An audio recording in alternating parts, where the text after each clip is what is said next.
Viewers আসসালামু আলাইকুম। আপনারা সকলে কেমন আছেন? আশা করি আলহামদুলিল্লাহ সকলে ভালো আছেন। কাছে এবং দূরে দূর দূরান্ত যে যেখান থেকে আমার ভিডিওটি এই মুহূর্তে দেখছেন সকলকে জানাই আন্তরিক শুভেচ্ছা।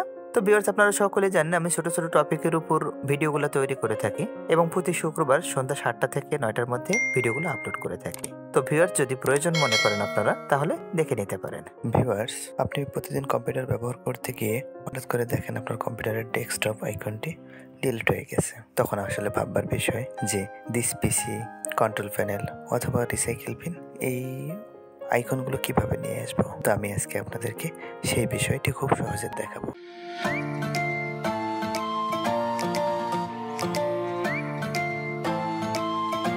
ভিউয়ার্স আমি আমার মাউসের রাইট বাটনটি ক্লিক করলাম, ক্লিক করে শেষের যে অপশনটা পার্সোনালাইজ ক্লিক।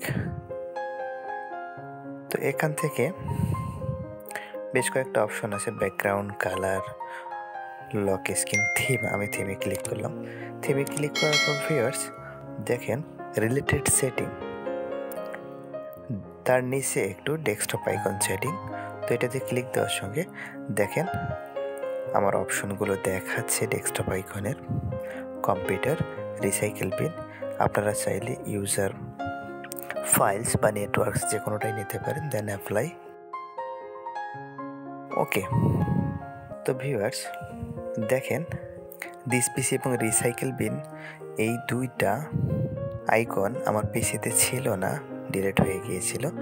তো এইটা খুব সহজেই মাউসের রাইট বাটন ক্লিক করে পার্সোনালাইজ অপশন থেকে আমি নিয়ে আসলাম। তো ভিউয়ার্স আপনারা খুব সহজেই এই সেটিংসটি ব্যবহার করে আপনাদের সাময়িক এই সমস্যার সমাধান খুঁজে নিতে পারেন।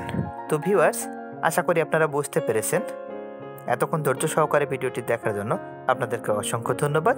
ভিউয়ার্স আমার চ্যানেলে যদি আপনি নতুন হয়ে থাকেন তাহলে লাইক, কমেন্ট, শেয়ার, সাবস্ক্রাইব করে আমাকে সহায়তা করবেন। আর যদি ইতিপূর্বে করে থাকেন তাহলে অসংখ্য ধন্যবাদ। ভালো থাকবেন, সুস্থ থাকবেন। আজকের মতো বিদায় নিচ্ছি। দেখা হবে আবারও নতুন কোনো ভিডিও নিয়ে। আসসালামু আলাইকুম।